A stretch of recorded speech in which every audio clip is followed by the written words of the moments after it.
ఎట్లా ఉంది అంటే ఓవరాల్ గా మీకు పోటీ ఎట్లా కనిపిస్తున్నది? మిగతా ఇద్దరు అభ్యర్థులకి మీకు మధ్య పోటీ నడుస్తున్నది. ఎక్కడున్నారు ఈ పోటీలో? ఫస్ట్ లో ఉన్నాం, గెలుస్తున్నాం అంతే. ఓకే. ఎందుకంటే ఈ పార్లమెంట్ లో ఇందిరాగాంధీ గారు ఎంపీగా అయ్యి ప్రధానమంత్రి అయిన తల్లి ఇందిరాగాంధీ గారు ఇక్కడ నుంచి వెళ్ళి ఈ ప్రాంతాన్ని చాలా అభివృద్ధి చేసిన తల్లి ఇందిరాగాంధీ గారు. ప్రజలందరూ కూడా మేము ప్రచారంలోకి వెళ్తుంటే కూడా వాళ్ళు చెప్తారు, గతంలో ఇందిరాగాంధీ గారు ఉన్నప్పుడు ఈ ప్రాంతాన్ని ఎంత అభివృద్ధి చేశారు.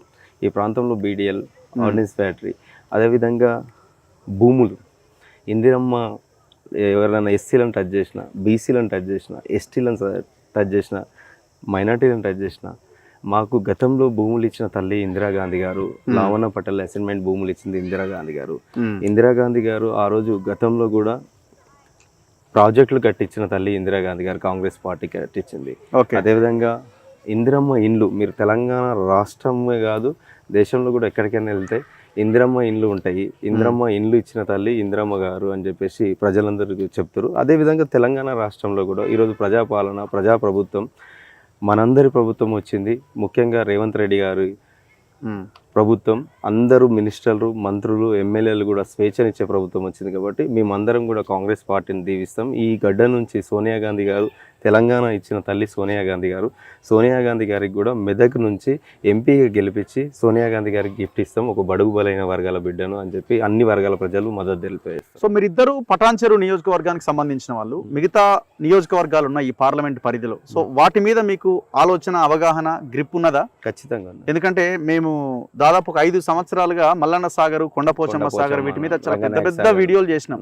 సో రీసెంట్ గా కూడా నేను ఆ ప్రాంతానికి వెళ్ళొచ్చిన. ఈ పక్కనే ఉంటాడు వెంకట్రామిరెడ్డి, 1 నెంబర్ చోర్ అనాలి ఒక రకంగా చెప్పాలంటే. సో ఎట్లా మీరు వీటిని అడ్రస్ చేస్తున్నారు ప్రజలకి? చెప్తున్నాం, మేము అడ్రస్ చేస్తున్నాం. గతంలో భూములు ఇచ్చిన పార్టీ కాంగ్రెస్ పార్టీ, భూములు లాక్కున్న పార్టీ బీఆర్ఎస్ పార్టీ అని ప్రజలే చెప్తారు. మీరు రంగనాయక్ సాగర్, ఆర్ఎండి కాలనీ, తుంకి బొల్లారం దగ్గరికి పోతే అక్కడ భూములు పోయిన రైతుల దాకా వాళ్ళ కన్నీళ్లతోటి ఈయన ప్రాజెక్టులు కట్టి వాళ్ళు నష్టపరిహారం సరిపోతలేదు కలెక్టర్ గారు, మాకు కొద్దిగా ప్రభుత్వంతో మాట్లాడి మా నష్టపరిహారం పెంచండి అని చెప్పి అడిగితే కూడా వాళ్ళని మెడల్ బట్టి రోడ్డు మీదకి లాగిన వ్యక్తి వెంకట్రామరెడ్డి. ఆయనకు మేము ఎట్లా ఇస్తాం? ఈరోజు చెప్తుండు మానవత్వం, నేను గెలిస్తే, ఎంపీ గెలిస్తే 100 కోట్లతోటి ట్రస్ట్ పెట్టి పేద విద్యార్థులను చదివిస్తా అంటున్నాడు. కనీసం అక్కడ రైతుల కన్నీళ్ళు చూసినావు. నువ్వు ఇప్పుడు ఎమ్మెల్సీగానే ఉన్నావు కదా, 2 ఏళ్ల నుంచి ఎమ్మెల్సీగా ఉన్నావు కదా, నువ్వు మానవత్వమే చాటాలనుకుంటే నీకు వచ్చే జీతం డబ్బులన్నా నువ్వు పేద రైతులకు ఇస్తుంటివి కదా, వాళ్ళ కన్నీళ్ళన్నా దూడుస్తుంటివి కదా.